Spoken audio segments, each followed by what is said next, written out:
আসসালামু আলাইকুম রহমতুল্লাহ।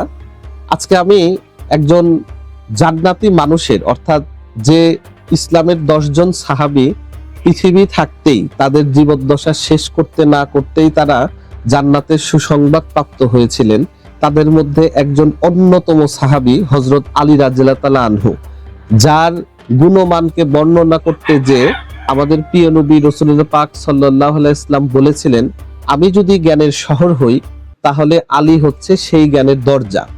এবং হযরত আলী রাদিয়াল্লাহু তাআলা আনহু রাসূল পাক সাল্লাল্লাহু আলাইহি ওয়াসাল্লামের চাচাতো ভাই ছিলেন। পরবর্তীতে উনি মেয়ের জামাই হন এবং ইমাম হোসেন হাসানের বাবা এবং ইসলামের একজন মহিমান্বিত একজন মহামানব, যিনি ইসলামের ইতিহাসে অনন্য একজন মহিমা স্থাপন করে গেছেন।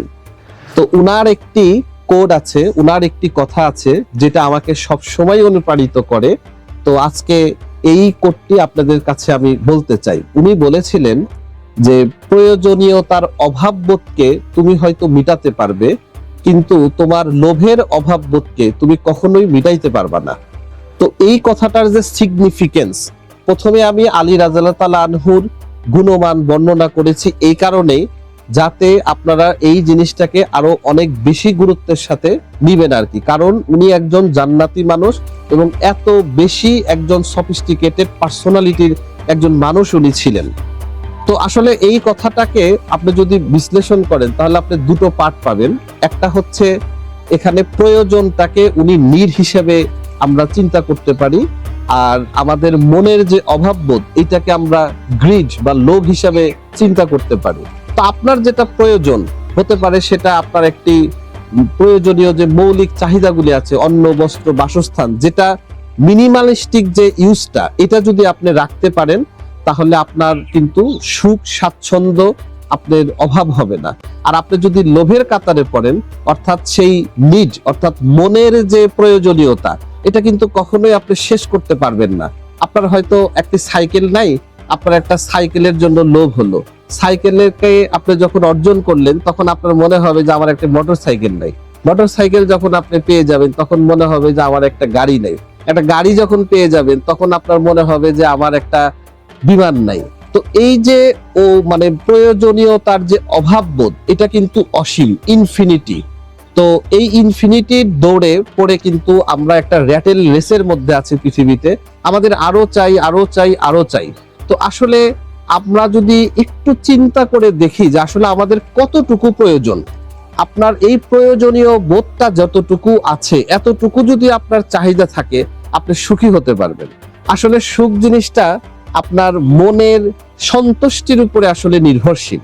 এবং আপনি যদি এইটাকে যদি স্বাস্থ্যের সংজ্ঞার সাথে যদি মিলান, সর্বকালের বর্তমান যুগের সবচাইতে ভালো হোমিওপ্যাথ যিনি বলা হয় প্রফেসর জর্জ ভিদলকাস, উনি স্বাস্থ্যের সংজ্ঞাকে উনি বলেছিলেন যে আসলে আপনার যদি অতিরিক্ত লোভ হয় তাহলে কিন্তু আপনার সুস্বাস্থ্য থেকে আপনি বিচ্যুতি হয়ে যাবেন। তো আসলে অতিরিক্ত লোভ, মাছ গ্রিডার, এটাও কিন্তু একটা রোগের মতো। তো এগুলা কিন্তু আপনাকে ইরিটেশন করবে, আপনার কর্টিসল লেভেলকে বাড়াবে, আপনার মস্তিষ্কটাকে আপনার আরো বেশি অনুপ্রাণিত করবে, স্টিমুলেটেড হবেন এবং আপনি শান্তি পাবেন না, পর্যায়ক্রমে আপনি অসুস্থ হয়ে যাবেন।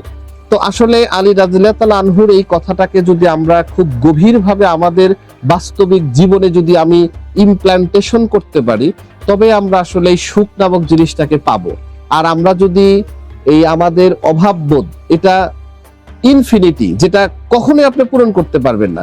আপনার যদি 100 টাকা থাকে, আপনার যদি 1 কোটি টাকাও দেওয়া হয়, আপনাকে যদি বিলিয়ন বিলিয়ন ডলার্স দেওয়া হয়, তারপরেও কিন্তু আপনার এই অভাববোধ যেহেতু ইনফিনিটি, তো মানুষ কিন্তু ইনফিনাইট না, সেহেতু ইনফিনিটি কখনোই একজন ফিনাইট দিয়ে পূরণীয় না।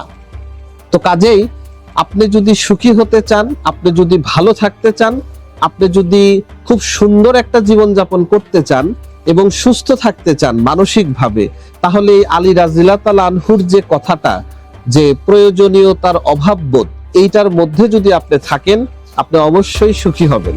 সবার জন্য সুস্বাস্থ্য কামনা করছি। আসসালামু আলাইকুম ওয়া রাহমাতুল্লাহ।